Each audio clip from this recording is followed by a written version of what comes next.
On va attendre encore une minute ou deux parce que je vois que les gens arrivent. Oui, oui, pas de souci. Ouais.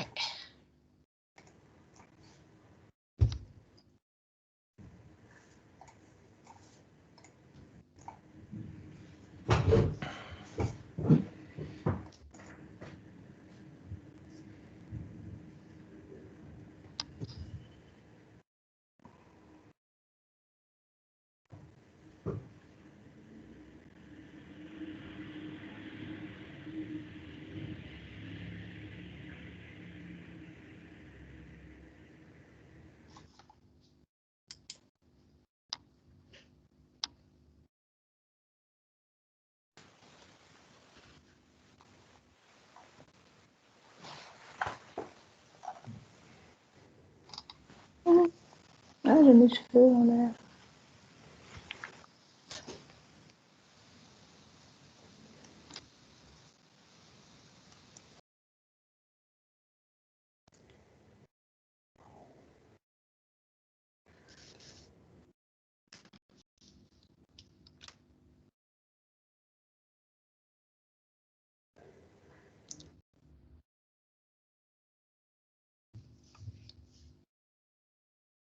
Bon. Si tu es prêt. Bah oui, donc je peux y aller. Vous voyez ma présentation, j'espère. Donc merci à tous de m'avoir invité pour ce séminaire. En fait, mon séminaire aujourd'hui va essentiellement traiter des questions de philo-épidémiologie moléculaire, mais des maladies respiratoires. Donc en fait, j'étais un petit peu frustré de ne parler que de SARS-CoV-2, parce qu'en fait, il y a d'autres maladies importantes qui sont aussi des maladies respiratoires. Donc je vais faire un espèce de comparaison croisée avec également certains éléments de développement sur la tuberculose. Voilà, donc ça c'est le topic d'aujourd'hui. Alors effectivement, lorsqu'on est tous au courant de l'épidémie, de la pandémie du SARS-CoV, enfin ce que les gens ne savent pas forcément, c'est que d'habitude la tuberculose fait autant de décès par an que n'a fait le SARS-CoV-2 en 2020. Donc c'est effectivement une épidémie majeure, mais il y a d'autres maladies majeures comme la tuberculose qui jouent un rôle, et c'est devant par exemple la malaria ou le sida, contrairement à ce que les gens pensent. Il y a aussi un des grands soucis que se posent les personnes, c'est en fait quelles sont les conséquences de la pandémie de SARS-CoV. Bien les risques, c'est que les détections des cas de tuberculose vont être moins bien faites. On va systématiquement prioriser une détection de SARS. Et puis il y a aussi d'autres problèmes, c'est que les traitements souvent peuvent être interrompus ou suivis moins facilement vu la crise sanitaire globale. Donc en fait, l'OMS suppose qu'il y aura à peu près 500 000 personnes en plus qui seront touchées de la tuberculose en 2021 par exemple. Donc on voit que c'est ces petites statistiques de mai 2020. On avait prévu 1,85 million de décès et on est aujourd'hui à 2,67 millions. C'est le chiffre de ce matin. Alors, j'utilise essentiellement dans mon laboratoire des approches de statistiques. Hein. On fait plutôt des biostatistiques à partir de données brutes, à partir de données de séquençage. Donc, beaucoup d'inférences bayésiennes. Donc, c'est juste pour mettre un petit peu où situer où sont nos intérêts. Alors, quand on fait des inférences bayésiennes, c'est la fameuse, le triptyque, hein, les données, holy data, on a des hypothèses et on a un modèle. Donc, c'est là-dessus que tout va se passer. Donc, dans le cadre de la Covid, donc, je travaille beaucoup en ce moment avec des gens de Lyon, avec notamment Bruno Lina et Laurence Josset. Donc, en fait, les Français séquencent relativement un grand nombre de séquences en ce moment au niveau national. Et donc, l'idée, c'est effectivement d'aligner ces séquences. Et puis, les idées derrière, c'est de faire des inférences démographiques. C'est aussi, bien sûr, de comprendre quels peuvent être les problèmes liés aux séquences elles-mêmes, puisque la qualité des séquences est extrêmement fluctuante. Donc, il y a beaucoup de données qui sont en fait pas exploitables parce que de pauvre qualité. Donc, tout ça, ça fait partie du jeu de données initial. On a les modèles. Les modèles, vous les connaissez tous. Hein, on est dans une équipe, un laboratoire d'évolutionnistes essentiellement. Et donc, alors, il y a des aspects mathématiques, hein, notamment les modèles de substitution nucléotidique. Il y a des hypothèses de travail sur le mode d'évolution des séquences. Est-ce qu'on a une horloge moléculaire stricte, relâchée, etc. On peut également s'imaginer que les branches ont des vitesses d'évolution divergentes. C'est d'ailleurs le cas, on le verra plus à l'heure. Et puis aussi, il y a tout le modèle derrière, qui est un modèle démogénétique, c'est la démographie de la population qui est considérée, qui va aussi jouer un rôle sur la topologie de l'arbre. Donc là, on a des aspects plutôt, est-ce qu'on est par exemple en Bayesian Skyline, en population exponentielle, une régression linéaire, etc. Tous ces modèles sont également paramétrés dans les approches dites bayésiennes. Donc on a un univers de paramètres et un univers de modèles aussi. Voilà. Alors les hypothèses, là encore, il y en a beaucoup. Hein. Donc des hypothèses peuvent être des hypothèses purement au niveau de la séquence, hein. C'est-à-dire par exemple, est-ce qu'on a un DNDS supérieur à 1? On peut avoir des idées sur l'âge du clade, par exemple le TMRCA de la Covid-19. On sait bien que c'était autour de sans doute, disons, je sais pas, septembre 2019. Nous dans ces eaux-là. Donc on a quand même des hypothèses assez claires, on connaît relativement bien la zone géographique de départ. Donc tout ça, ce sont des paramètres qu'on peut utiliser en prior dans nos analyses plus ou moins poussées. Alors vous avez beaucoup entendu parler, j'imagine, surtout au début, lors de la première vague, il y avait beaucoup de modélisation dans les équipes de l'Institut Pasteur, avec donc ces modèles dits les birth-death process. Donc c'est ce qu'on appelle vraiment des modèles dits CIR, avec notamment le lambda qui correspond à un taux de spéciation transmission. On a mu qui est le taux d'extinction. On a psi qui correspond en fait à la fraction échantillonnée sur la population globale, parce que bien sûr on n'échantillonne pas tout le monde, particulièrement lors des premières phases d'une épidémie. Et puis donc à partir de là, on peut calculer le fameux R, hein, le R0, dont on a tous entendu parler jusqu'à plus soif. Donc ce nombre, le taux de reproduction, donc qui correspond en fait à delta ici, divisé par mu plus psi. On peut également calculer le delta là, qui correspond en fait, c'est le taux de personnes qui deviennent non infectieuses, c'est-à-dire quelqu'un qui a contracté la maladie, à un moment donné va revenir à un stade non contagieux, il aura en fait réussi, la plupart dans les bons cas, à éviter donc une maladie lourde. Et donc, à ce moment-là, après une réponse immunitaire correcte, la personne est plus ou moins immunisée contre le SARS. On a aussi P qui correspond à la fraction échantillonnée, etc. Donc, on voit que R est finalement compris entre 0 et l'infini, delta aussi entre 0 et l'infini, et finalement la fraction d'échantillonnage entre 0 et 100%. Donc, c'est ça ce qu'on appelle donc les modèles dits CIR. Et on voit en fait également que le taux de reproduction correspond en fait à delta, à lambda divisé par delta. Donc ça c'est vraiment le modèle très classique utilisé par les paramètres environnementaux. Donc on a des informations sur les patients, sur les gens qui rentrent à l'hôpital, mais ça peut aussi être fait, on le verra tout à l'heure, à partir de séquences d'ADN, donc à partir du génome complet du SARS-CoV-2 qui fait une trentaine de kilobases. Alors, quand on fait de la phylodynamique, on a bien sûr des approches, ça c'est un petit peu de la science évolutive appliquée au bout du compte à des pathogènes, hein. On a ici les aspects phylogénétiques, la diversité génétique. On a des aspects démographiques avec des cycles épidémiques, plus ou moins avec des pics. On a une saisonnalité, on a vu dans le SARS-CoV, avec bien sûr des pics en période hivernale et à l'automne, et puis une accalmie en général entre mai et le mois de septembre-octobre. On peut aussi greffer là-dessus, bien sûr, la compréhension phénotypique, c'est-à-dire aussi tous les processus adaptatifs. C'est-à-dire, bien sûr, le virus a une structure des gènes, et il y a des gènes qui sont plus ou moins en interaction avec les récepteurs des cellules humaines, notamment, plus particulièrement AS2. Et donc, on voit très bien qu'il y a un jeu également entre les mutations non synonymes et l'adaptation à la réponse immunitaire de l'hôte. Il y a également d'autres facteurs qui vont jouer un rôle, bien sûr, c'est la vitesse d'évolution de votre pathogène. C'est-à-dire que si vous avez un taux d'évolution qui est trop lent, on ne peut pas vraiment faire des suivis d'épidémie avec ces outils sur le court terme, puisqu'il n'y aura pas d'accumulation de mutations. Fort heureusement, dans le cas de la Covid-19, on a effectivement une possibilité d'avoir un suivi grâce à une accumulation de mutations suffisante sur quelques mois, quelques semaines.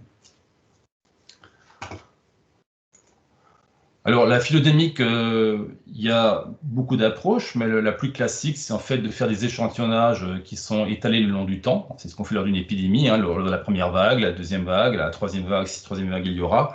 Donc, on peut effectivement échantillonner des séquences.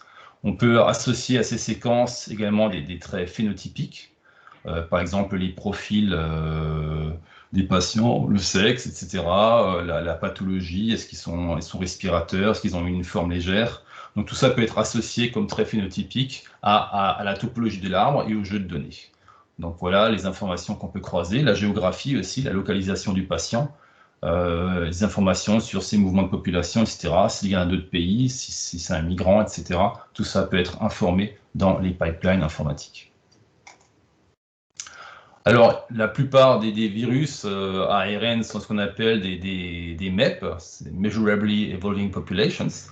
Donc, en faisant des échantillons hétérochrones, on peut aussi inférer indirectement le taux de mutation qui correspond en fait à la pente. Lorsqu'on va, par exemple, mesurer la longueur des branches versus l'âge des clones, la pente, en fait, c'est le taux de mutation.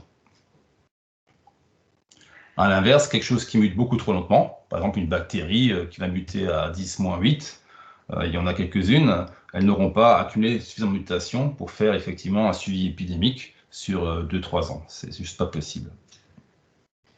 Donc les outils ne sont pas systématiquement applicables à tout pathogène. Les questions qui se posent, vous les connaissez un peu tous, hein, ce sont des questions classiques. Hein, quelle est la diversité du pathogène au départ? C'est assez important pour savoir en fait si ça vient d'un réservoir qui a une grande diversité, qui est peut-être un réservoir naturel assez ancien, ou si c'est effectivement plutôt un seul bottleneck avec peu de réservoirs ou un seul événement. Donc ça donne une information sur le type de transmission qu'on a pu avoir. Aussi, regarder comment le génome peut évoluer dans le temps. On a tout de suite vu dans l'évolution du SARS-CoV-2 qu'il y a effectivement des gènes qui avaient apparemment qui étaient mieux tunés sur l'hôte initial. Et on a vu apparaître de nombreuses délétions, des délétions de codons, des délétions même de plusieurs codons.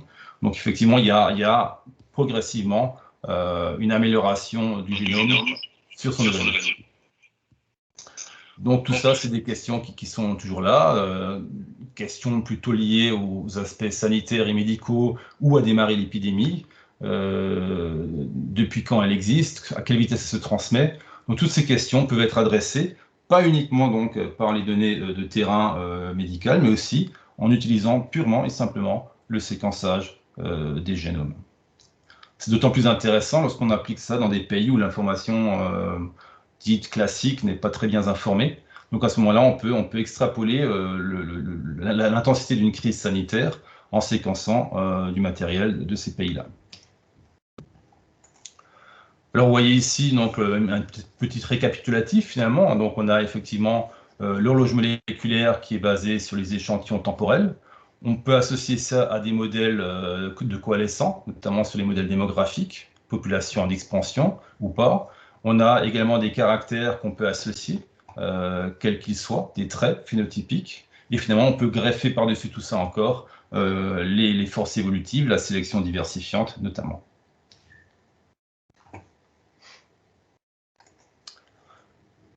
Donc, je ne vais pas insister là-dessus, mais les modèles démographiques sont importants. Notamment, ils ont un impact très fort sur la topologie de l'arbre. Dans le cas du SARS-CoV-2, on a bien sûr eu une exponentielle au début. Mais avec des fluctuations, maintenant, on est passé dans un modèle beaucoup plus complexe, avec des phases de décrue, de recrudescence, etc. Et c'est un tableau qui est extrêmement contrasté selon le pays d'origine, bien sûr.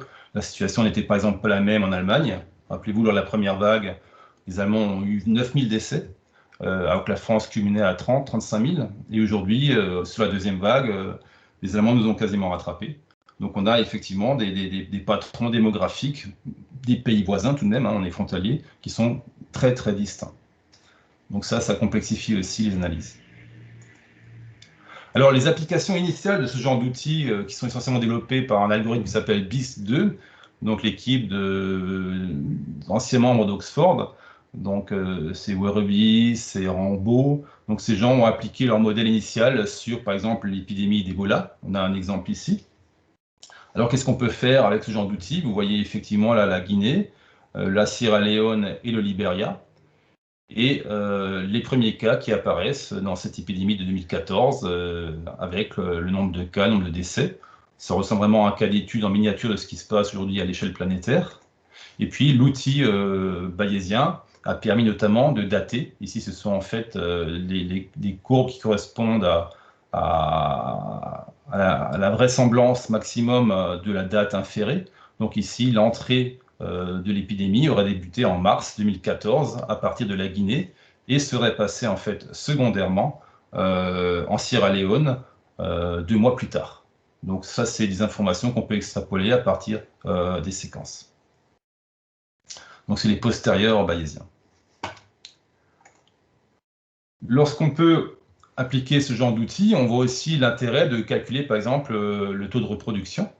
Ici, il a été calculé dans le cas, cette fois-ci, d'Ebola. Et vous voyez, en fait, simplement ici, c'est un effort qui est fait à cette échelle-là sur 117 séquences. Ici, on a 185 séquences, on a 232 séquences et finalement 250 séquences. Et vous voyez, en fait, les inférences qui sont calculées, bayésiennes, donc du RE, son évolution dans le temps, en fonction de l'effort de séquençage et des dates. Et on voit qu'en fait, les courbes sont relativement proches.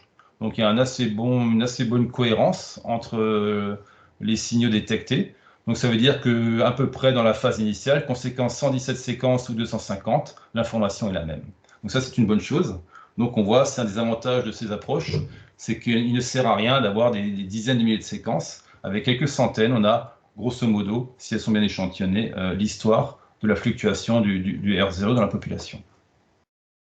Du RE ici. Je vous ai également dit qu'on pouvait effectivement informer la géographie. Donc la même chose a été faite, on verra ça tout à l'heure avec le SARS-CoV, mais ici dans le cas d'Ebola, on voit ce que cette équipe a réussi à faire. Donc on a les dates les plus froides, en bleu c'est les premiers événements, et lorsque les couleurs deviennent plus chaudes, c'est les événements les plus récents, donc de transfert de l'épidémie. C'est assez intéressant, c'est qu'on voit que l'épidémie en fait démarre ici autour d'une région qui s'appelle Kekedu. C'est donc j'ai un trou de mémoire, c'est en Guinée. Et donc, ici en Guinée, l'épidémie aurait démarré. Alors, c'est assez intéressant parce que c'est une région souvent où il y a des guerres civiles, en Libéria et dans ces régions. Et il y avait beaucoup de camps de réfugiés dans la région de Gekedu. Par ailleurs, on a également détecté des outbreaks de virus de Lassa dans les années 2000 dans cette région aussi. Donc, c'est assez intéressant de voir que plusieurs épidémies démarrent quasiment au même endroit. Sans doute pour les mêmes causes, dans les mêmes effets. C'est pas la même maladie, mais encore une fois, on retrouve une autre fièvre hémorragique qui part plus ou moins du même endroit. Et on peut ainsi calculer finalement la propagation au niveau régional des cas et de la maladie. Donc ça, c'est fait par des approches bayésiennes. Alors le problème, lorsqu'on fait ça au niveau SARS-CoV, c'est qu'il y a un tel flux populationnel, il y a eu tellement de mouvements, les avions circulent, les bateaux circulent. Donc statistiquement, d'un point de vue bioinformatique, ça fonctionne plutôt sur des questions locales, plutôt qu'à l'échelle globale où l'information est un petit peu plus difficile à détricoter. Lorsqu'on regarde la situation du SARS-CoV-2 au niveau planétaire, là on a une espèce un tableau, un sommaire de février, fin février 2021. Donc on a effectivement 112 millions de cas et 2,5 millions de décès, avec un pic du nombre de morts par jour autour de 8000 lors de la première vague au niveau planétaire. Et la deuxième vague, on avait des pics à 18 000 morts par jour. En France, la situation s'est stabilisée, comme vous le savez, sur la deuxième vague. Et il est aussi intéressant d'observer, par exemple, ce qu'on a observé au début, c'est-à-dire qu'au mois d'avril, on avait à peu près, soi-disant, 5000 cas rapportés, mais on voit bien que par rapport au nombre de décès, il y a un décrochage par rapport à la réalité. C'est-à-dire qu'il y avait beaucoup de gens qui sont passés à travers le screen, qui étaient malades ou faiblement malades ou pas détectés ou porteurs sains, qui n'ont pas été recrutés dans la cohorte des cas. Donc c'est normal, le nombre de tests a augmenté avec le temps, mais on voit cette espèce de hiatus assez important entre le nombre de décès et le faible nombre de cas, alors que ça c'est la situation avec une campagne de contrôle forte. On est à peu près dans des proportions qui sont très différentes. Donc on a à peu près une sous-estimation d'un facteur 20 environ. Il existe plusieurs outils de suivi de l'épidémie en ce moment. Ici, c'est un site qui s'appelle Nextstrain. Donc Nextstrain, on alimente en séquence au niveau global, planétaire. Chacun peut mettre des séquences, centres de référence. Et on est capable ainsi de reconstituer une phylogénie qui représente les différentes lignées. Vous les voyez là. Dans le cas de Nextstrain, elle s'appelle 19A, 19P. C'est l'année, hein, c'est 2019, 2020. Et ici, on a les nouveaux variants qui nous inquiètent tous beaucoup en ce moment, c'est-à-dire c'est les variants anglais et le variant d'Afrique du Sud qui apparaissent d'une façon plus tardive dans la topologie de l'arbre. À droite, vous voyez en fait la fréquence relative des principales lignées au niveau global. Sur ce panneau du bas, on a en fait la diversité génétique sur les positions nucléotidiques du génome. Et on voit effectivement qu'il y a des régions qui sont plus variables que d'autres, notamment celles qui sont liées à la spike protéine et à l'interaction avec les récepteurs ACE2, donc ces récepteurs des cellules pulmonaires notamment, mais aussi dans les tissus cardiovasculaires, sont très importants. Au niveau des muqueuses respiratoires, c'est par là que se fait la porte d'entrée du virus dans les cellules humaines.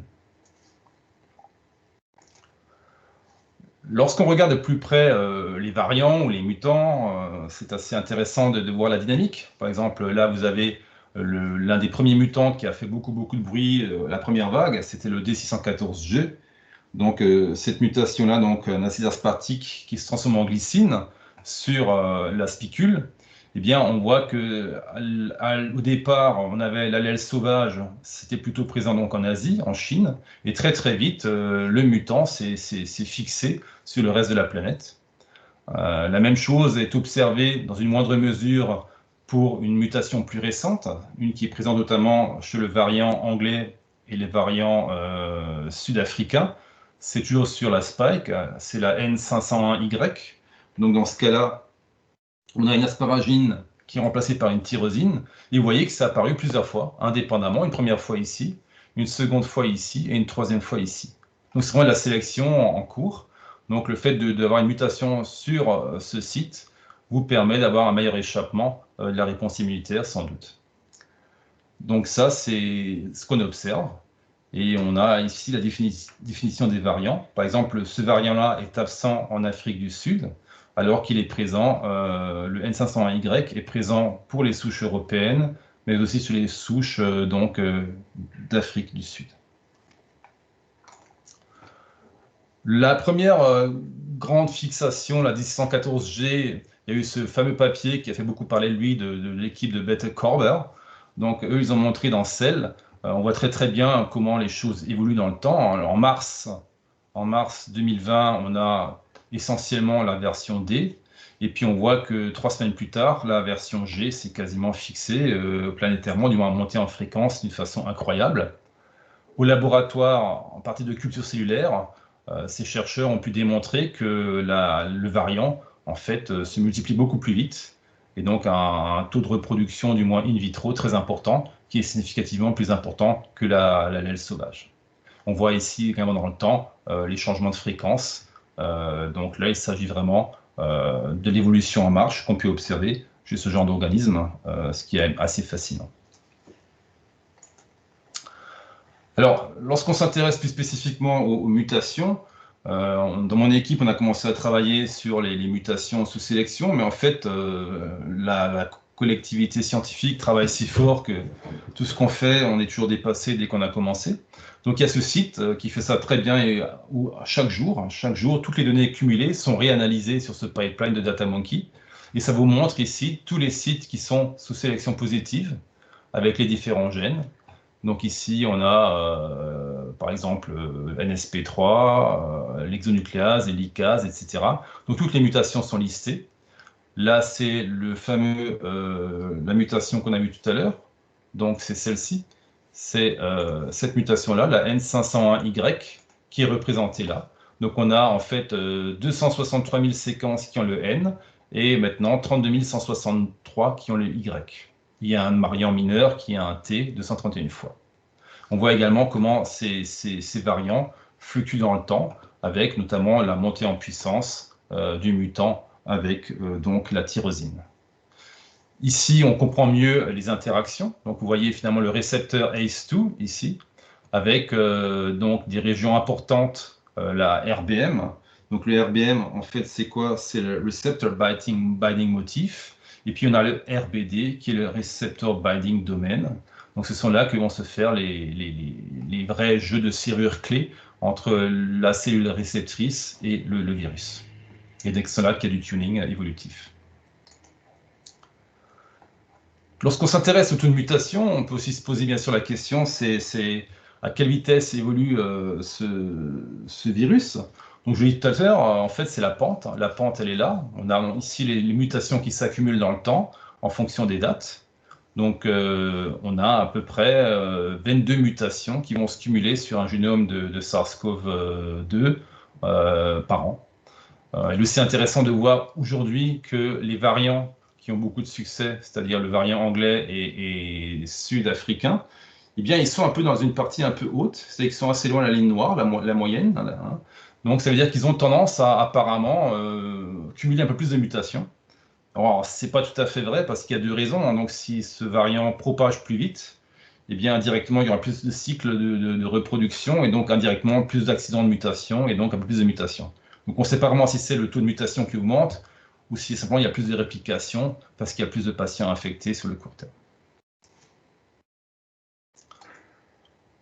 Les questions qu'on me pose, notamment en travaillant avec les équipes de Lyon, par exemple, c'est tout au début de l'épidémie de SARS, il y avait eu un premier cas de patients détectés à Contamine, donc c'est une station de ski dans les Alpes, et donc c'était le 9 février 2020. Notamment, il y avait eu 11 cas de rapportés, et parmi ces cas, il y avait 5 Britanniques. Et en fait, vous voyez ici, c'est intéressant parce que ce variant-là a en fait déjà une délétion d'un codon. Donc les souches sont faciles à reconnaître, ce variant-là, elles ont toute cette délétion.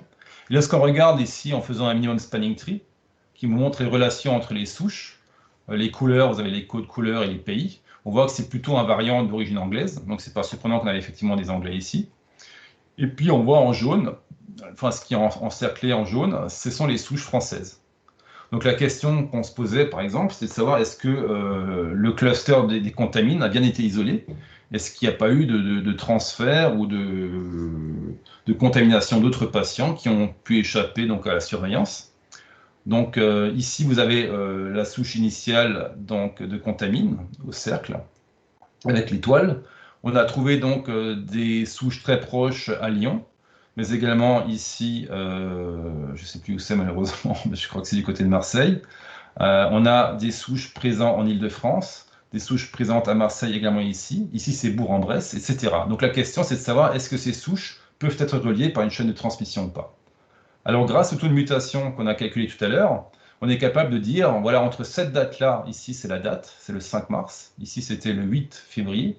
Donc pour aller de là à là, en fait, statistiquement, avec les intervalles de confiance d'une loi normale, on devrait avoir entre 0,9 et 2,55 mutations. Bon, là, vous voyez, on a 5 mutations. Donc, ça exclut que ce soit effectivement une chaîne de transmission. Ça veut dire que cette souche-là n'a pas pu être à la source de ce variant-là. Donc, tout ce qui est en pointillé, c'est rejeté, c'est pas possible. Tout ce qui est en ligne pleine, ce sont des chaînes de transmission possibles, plausibles, pas certaines, mais en tout cas, d'un point de vue mathématique et statistique, ce n'est pas exclu. Donc ça a du sens, hein, parce que Bourg-en-Bresse n'est pas très loin de Contamine, et Lyon n'est pas très loin de Contamine non plus. Voilà, donc voilà comment on peut par exemple appliquer les outils assez simples, statistiques, sur des questions d'intérêt général et sanitaire public. En appliquant cette fois-ci les mêmes techniques que ce qui a été fait pour donc Ebola, je m'étais amusé à calculer le taux de reproduction dans différentes populations lors de la première vague. Donc on voit par exemple un taux de reproduction qui est proche de 2 en Chine au début, et puis à partir du 15-20 janvier, eh bien, il y a une rupture très très nette, avec effectivement, il y a un confinement massal là-bas extrêmement sévère, qui a été très bien suivi, et on en voit tout de suite les conséquences avec quasiment un R0 qui tombe à 0. Aux USA, on a des effets de fluctuation. En Australie, on a eu un shoot très chaud et c'est redescendu. En fait, vous voyez que chaque pays a sa dynamique propre. Alors bien sûr, c'est lié au rythme auquel sont appliquées les restrictions successives, hein, fermer les grandes réunions, fermer les écoles, faire un confinement dur. Donc tout ça, selon la rythmicité de ces apparitions-là, eh bien, on peut avoir ainsi des patrons différentiels de fluctuation de RE. Là, c'est le cas français. On était quand même assez longtemps au-dessus de 1, vous voyez, et c'est seulement à partir de fin mars qu'on est tombé en dessous de 1. Lorsqu'on regarde cette fois-ci, toujours sous forme de minimum spanning tree, la diversité globale, là c'est un échantillon d'à peu près plus de 1000 ou 2000 souches au niveau mondial. On voit ici, bon c'est petit, mais là c'est toutes les souches françaises en bleu. Donc on voit que les souches françaises sont essentiellement dans ces zones-là. On voit des chaînes de transmission qui sont assez intéressantes. Par exemple ici on a un cluster qui est essentiellement les États-Unis. On a des souches chinoises ici, un cluster japonais, etc. Donc on voit très très bien qu'on a des grosses patates centrales. Ce sont les nœuds à partir desquels tous les variants apparaissent. Et en fait, j'aime bien les minimum spanning trees parce que c'est plus proche de la réalité. C'est-à-dire qu'un patient peut très bien contaminer 7 personnes dans la journée. Et donc, il y aura 7 variants qui apparaîtront à partir de la souche ancestrale. Lorsqu'on fait une phylogénie classique dichotomique, on est un petit peu en violation de ce modèle. Et donc, ce n'est pas forcément optimum de faire des phylogénies qui forcent effectivement une bifurcation pour chaque mutation. Alors, on voit aussi globalement que dans cette partie-là du schéma, on a essentiellement des souches européennes, d'Amérique du Sud et d'Afrique. Donc ça fait sens, hein, d'un point de vue même relation économique et commerciale, historique même. Et à l'inverse, dans la partie basse du spanning tree, vous voyez en fait qu'on a essentiellement des souches d'Asie, d'Amérique du Nord, et puis aussi beaucoup de souches océaniennes. Voilà. Sachant que les souches d'Amérique du Nord, ça a surtout démarré au niveau de l'État de Washington, qui a des connexions assez fortes avec l'Asie. Voilà, donc on a des patrons généraux qui apparaissent. Concernant le cluster de contamine, on en a parlé tout à l'heure, mais il y a aussi un autre gros cluster au début de l'épidémie en France, c'était le fameux cluster mulhousien. Donc cette grande messe de protestants donc, qui se sont réunis à Mulhouse. Et là, ça correspond à cette patate-là. Donc on a effectivement beaucoup de variants, on verra, qui se trouvent essentiellement en France, à l'est de la France. On a des souches présentes au Luxembourg, en Belgique, et quelques cas de transmission en République démocratique du Congo. Bon, je ne dis pas que c'est eux qui étaient la cause, mais en tout cas, c'est une plausibilité assez forte. Alors maintenant, je vais finir ma présentation par une dernière partie. Donc là, je vous ai montré des outils qu'on utilise un petit peu standard au labo, mais qui ne sont pas des outils développés par nous-mêmes. Et en fait, on a développé nos propres outils avec Jean-Philippe Razigade, qui vient aussi de Lyon, du CIRI. Et l'idée, c'est de développer en fait un indicateur d'épidémicité, qui soit souche spécifique. Donc on a mis en place ce qu'on appelle le THD, c'est le Time Scale Haplotypic Density Measure. Donc ce THD permet de calculer l'épidémicité d'une souche, souche par souche, à échelle temporelle aussi. C'est-à-dire quelle était l'épidémicité de cette souche aujourd'hui, quelle est son épidémicité il y a 20 ans dans le passé, et quelle était son épidémicité il y a 100 ans dans le passé, etc. C'est assez intéressant parce qu'effectivement, quelque chose qui peut être épidémique aujourd'hui ne l'était peut-être pas il y a 100 ans, et inversement, donc ça peut fluctuer. Et donc, avec cette approche, on peut donc scaler dans le temps et dans l'espace. Alors, on a appliqué ça d'abord sur la tuberculose, c'était notre outil de travail initial.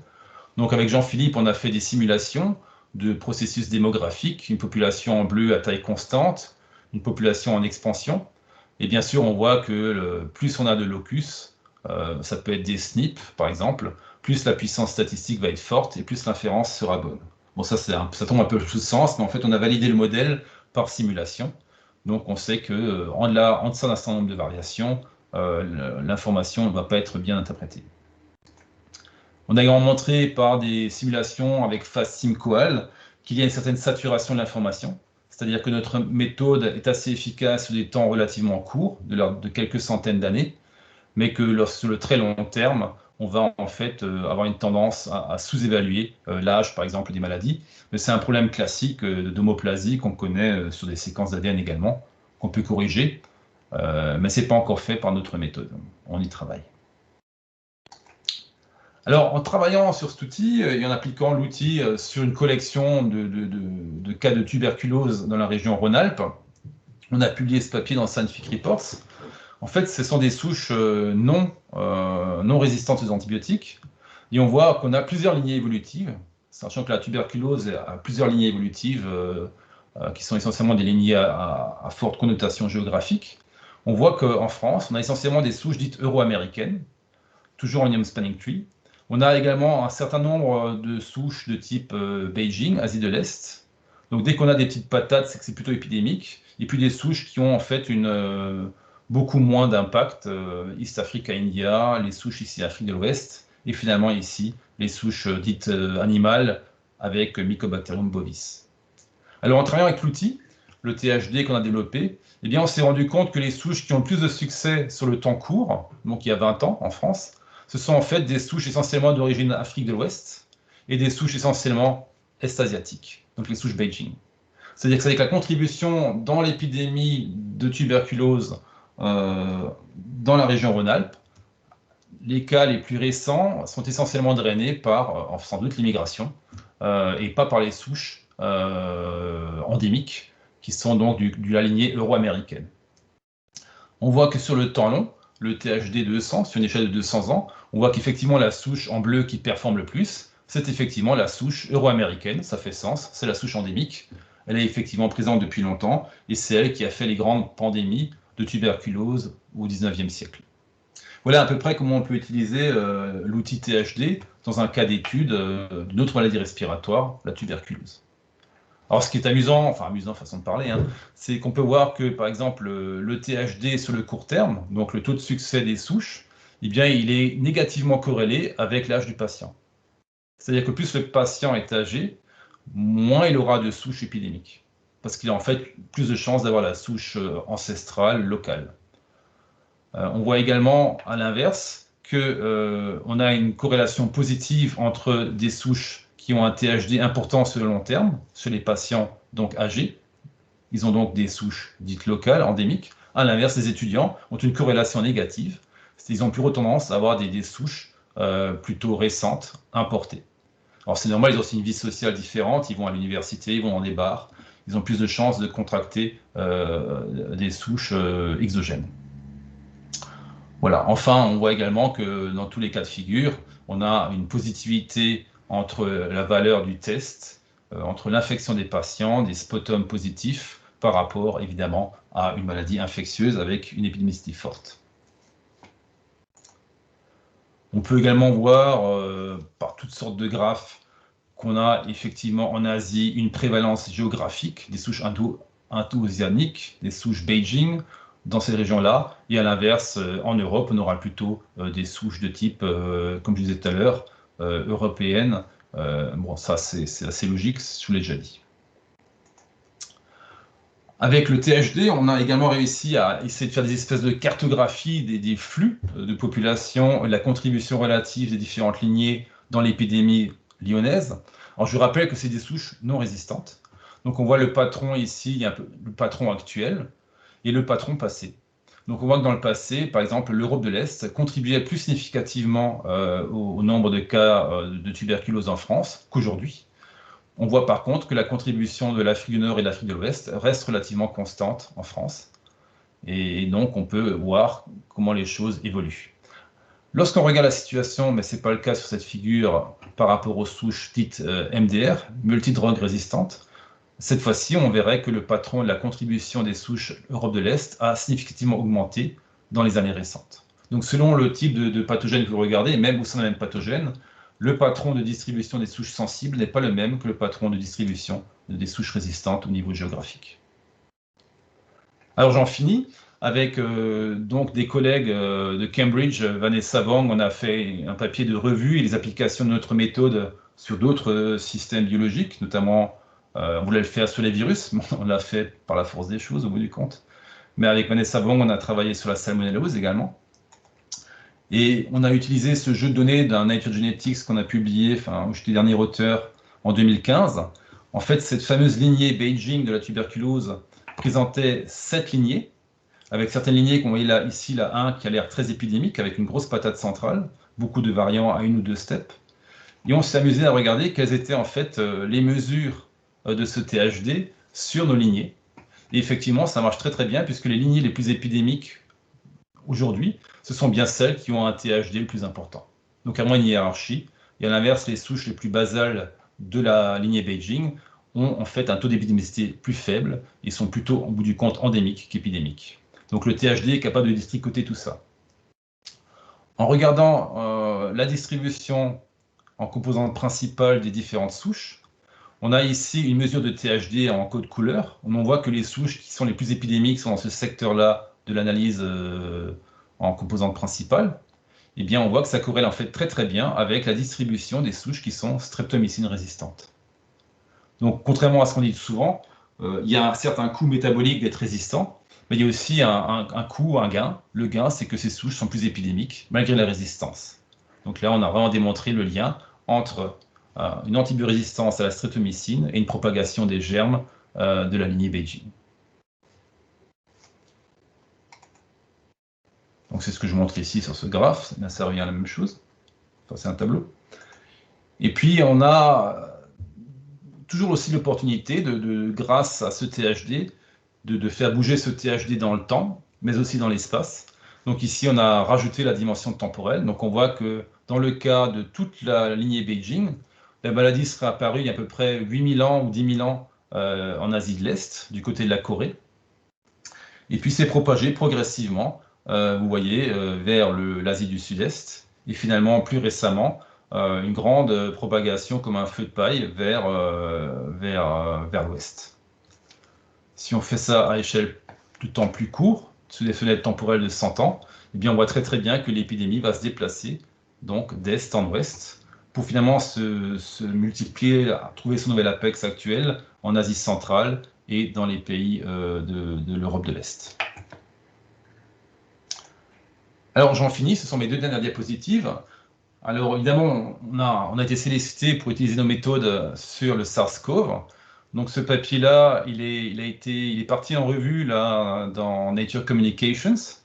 Malheureusement, il a été rejeté parce que en fait, on a fait une bêtise, c'est-à-dire qu'on a voulu changer le THD en un calcul un peu compliqué, en un taux de reproduction, et c'est ça qui n'a pas plu. Donc on a mieux fait de rester sur notre valeur initiale, notre approche.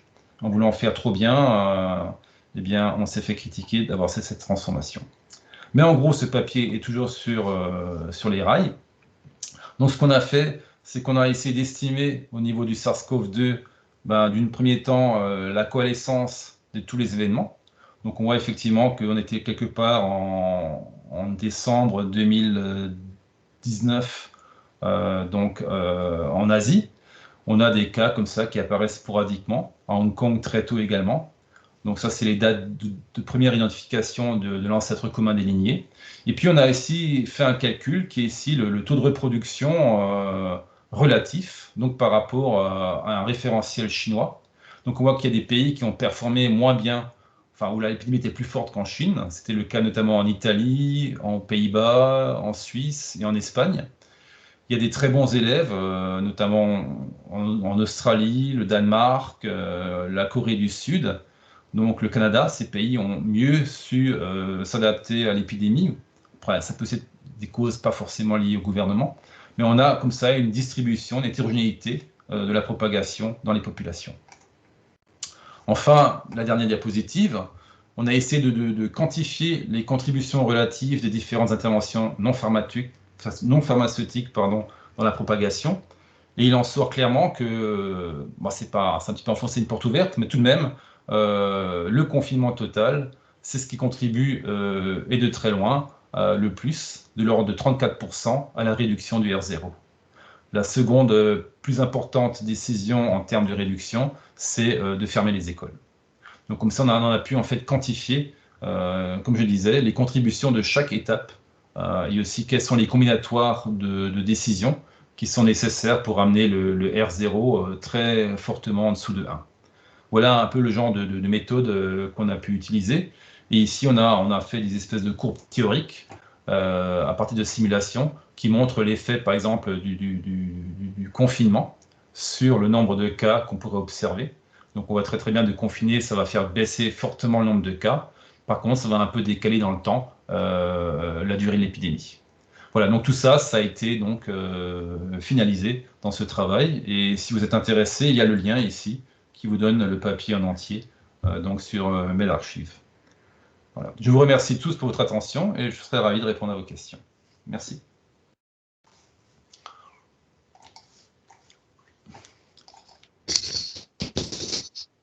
Donc, merci beaucoup Thierry. Julien? Oui, bonjour. En fait, j'ai une question à laquelle j'ai pas trouvé vraiment la réponse, mais peut-être que ça y était. Je suis désolé si je pose une question un peu trop simpliste. Mais un truc que je comprends vraiment pas, c'est si on regarde la progression du variant anglais, par exemple en France, qui a envahi la population en un temps à peu près de 1 mois. Moi, j'arrive à comprendre que si un virus arrive à se multiplier plus vite, eh ben, il va devenir la population dominante. Mais pour moi, ça doit impliquer une augmentation massive du nombre de cas. Or, cette conversion de la population, on l'observe à nombre de cas constants. Et j'arrive pas à comprendre mathématiquement comment c'est possible, en fait.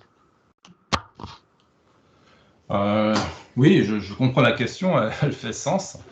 Après, il faut aussi, je veux dire, c'est pas forcément un élément de réponse. Je ne sais pas si c'est le seul, mais c'en est un en tout cas.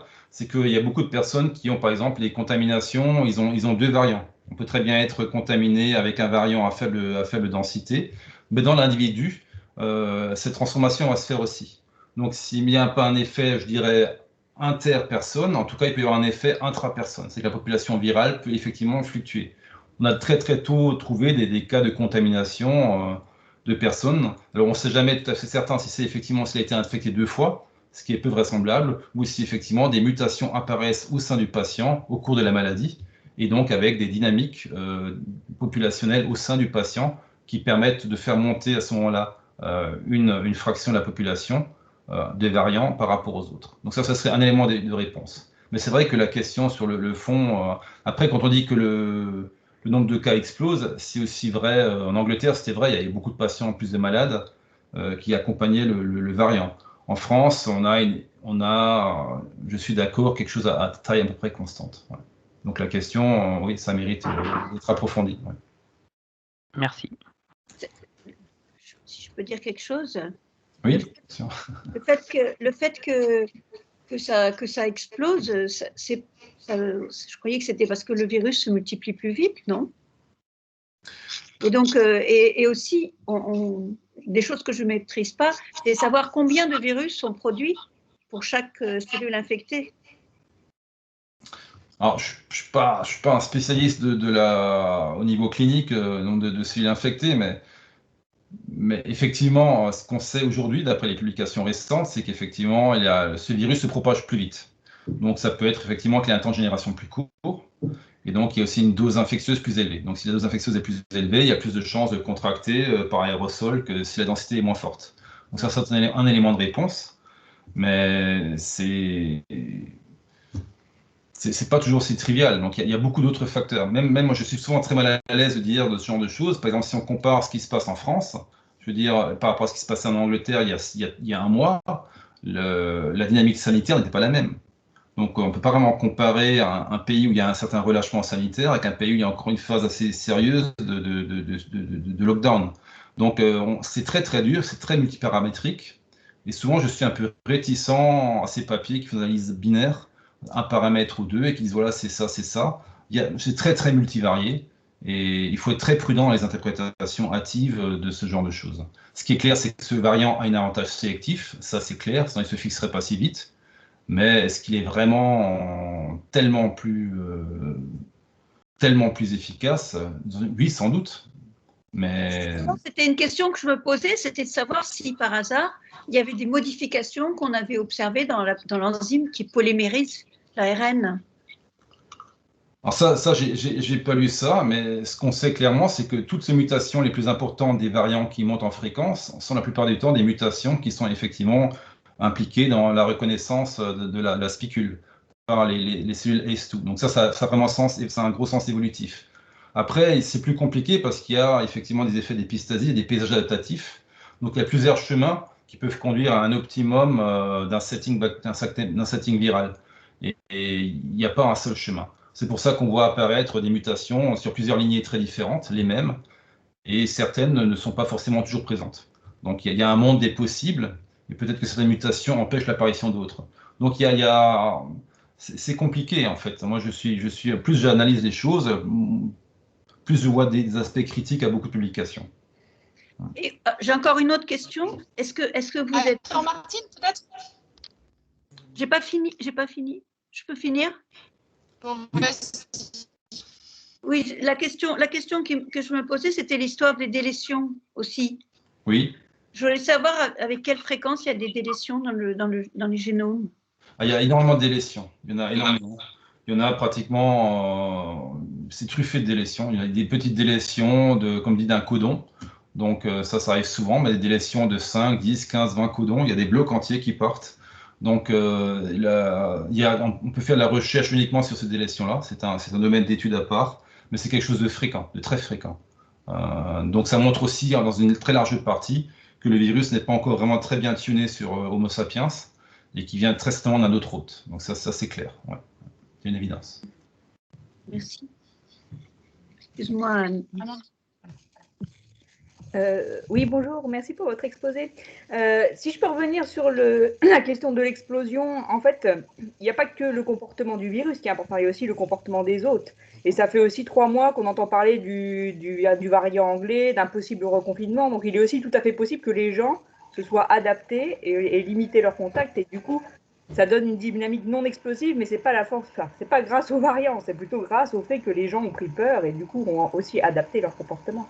Et à ce moment-là, des modèles de Wright-Fisher avec taille de population constante, mais un avantage sélectif aux variants, ils expliquent très bien la montée en puissance du variant sans une explosion de la taille de population. Non, je suis tout à fait d'accord. C'est ce que j'essayais de dire, peut-être d'une façon moins claire, mais je suis d'accord avec ça. C'est qu'effectivement, même le comportement des gens, c'est un facteur, mais il y a d'autres comportements encore. Enfin, des comportements, je dirais, par exemple, l'hygrométrie. On sait que l'hygrométrie va jouer un rôle, la pression, la météo. La météo à Londres, il y a 3 semaines, n'était pas la même que dans certaines régions du sud de la France. Donc tout ça, ça complexifie énormément les interprétations, et ça existe. Et il y a des vrais effets qu'on connaît, mais c'est dur d'étiqueter tout ça. Ouais. Et du coup, j'avais une question liée à ça. Donc là, ce qui se pourrait aussi, c'est qu'on surestime la quantité. Je ne dis pas que c'est vrai, hein, je dis qu'on surestime la quantité de variants anglais parce que, par exemple, les gens exprimeraient plus des symptômes. Et donc, ça, c'est un problème qui se pose, j'imagine, aussi dans d'autres maladies. Est-ce qu'il n'y a pas un biais d'échantillonnage parce qu'on séquence surtout les gens qui ont l'air d'être malades et beaucoup moins les gens qui n'ont pas l'air d'être malades, quoi. Enfin, est-ce qu'il n'y a pas un peu un biais dans la reconstruction phylogénétique du fait qu'on est obligé de baser nos séquençages sur l'expression de symptômes? Bon, ça dépend. Maintenant, on est quand même assez capable. Dès qu'on a une séquence, on est capable de dire de quel variant il s'agit. Donc, sur les tests, je dirais effectivement de type immunologique, on ne peut pas le faire, mais sur les tests, tout ce qui est test PCR et séquençage, on est capable d'avoir des amplicons qui sont spécifiques des variants. Donc, on quantifie assez bien la présence de ces derniers. Mais cela dit, ça fluctue selon les régions ou selon les moyens. Mais techniquement, c'est faisable. Vous n'allez tester que les gens qui expriment des symptômes. Donc, vous allez rater tous les gens qui sont porteurs de la maladie, mais qui n'expriment que des faibles symptômes et qui, du coup, ne vont pas se faire tester. Ça peut jouer aussi, c'est vrai. Ça voudrait, oui, c'est pas éliminé. Ouais. Du coup, ça pourrait biaiser un peu les comptes ou l'estimation de l'incidence du variant anglais par rapport au variant historique. Oui. Après, c'est un peu un classique. Hein. Toutes les maladies, on regarde surtout les gens très malades, on regarde pas tellement les porteurs sains, et c'est vrai que ça met on masque souvent la grande partie de l'histoire est masquée, parce que les porteurs sains sont très importants. Et ça, encore une fois de plus, c'est sous-estimé. On ne force pas les gens à se tester. Après, il faut aussi que la dose virale soit suffisante. Si vous n'avez pas de symptômes, vous n'arrivez pas forcément à aller faire une bonne PCR et avoir un bon produit de séquençage. Donc ça, ce serait beaucoup plus invasif d'aller chercher les séquences. Ça aurait un coût. Merci. Merci beaucoup. Est-ce qu'il y a encore des questions? Moi, j'en aurais une éventuellement. C'est il me semble qu'en Angleterre, il y avait suivi sur de la population plus générale, justement, où il y a eu plus de séquençage sur un échantillon où ils n'attendaient pas justement que les gens se fassent tester et soient malades, mais il y avait plus une évaluation régulière. Du coup, est-ce que pour repérer les variants, quand même, c'est une version qui par rapport à quelque question. Je suis désolé, j'ai pas bien compris la question parce que vous êtes haché. En fait. Ouais, les questions est coupée, interrompue. Ah, pardon. Alors, je ne sais pas si. Donc, il y a eu des suivis en Angleterre, il me semble, où c'était un suivi sans que les gens viennent se faire tester parce qu'ils avaient des symptômes. Oui. C'était un suivi sur un certain nombre de personnes. Et justement, pour suivre les variants sans qu'ils présentent des symptômes, c'est peut-être quelque chose qui est plus intéressant. Ah oui, c'est une stratégie qu'il faudrait suivre. Après, les Anglais ont été pionniers en tout. Hein. Je veux dire, par exemple, en termes de puissance de séquençage, la France a fait 10 fois moins. Donc, c'est vraiment incroyable. Après, ils ont aussi démontré qu'il y avait plusieurs milliers d'imports de France ou d'Espagne vers l'Angleterre. Donc là aussi, si on peut parler un peu de stratégie, je vais revenir là-dessus, mais c'est qu'en France, on a un petit peu parsemé l'argent. Alors qu'en Angleterre, ils ont mis le paquet sur les centres vraiment qui font référence. Hein. Le Sanger Institute, il y avait Oxford, Cambridge, l'Imperial College. C'est là qu'ils ont mis l'argent et du coup, ils ont séquencé énormément. En France, on voit souvent des équipes qui recommencent. Ils font du séquençage maison, ils doivent le faire, mais ils ne savent pas faire, ils n'échangent pas les informations. Donc il y a un côté très fédérateur en Angleterre qui est un peu manqué en France.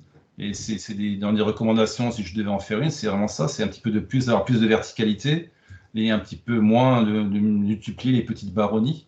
Donc ça, on voit la différence. Par exemple, là, je parlais tout à l'heure du cluster de Mulhouse.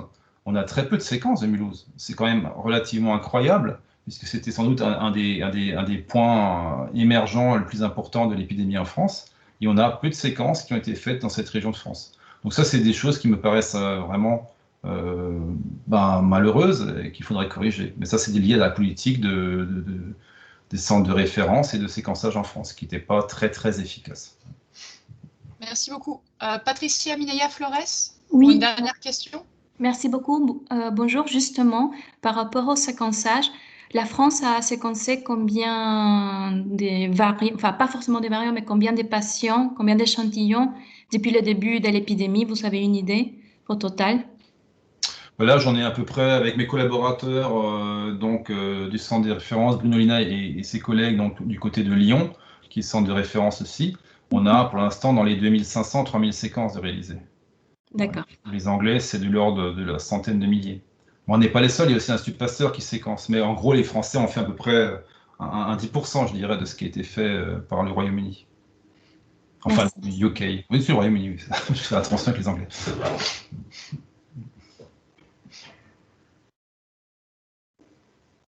Merci beaucoup. Très bien. Et bonne journée à tous. Merci. Bonne journée. Au revoir. Au revoir. Au revoir.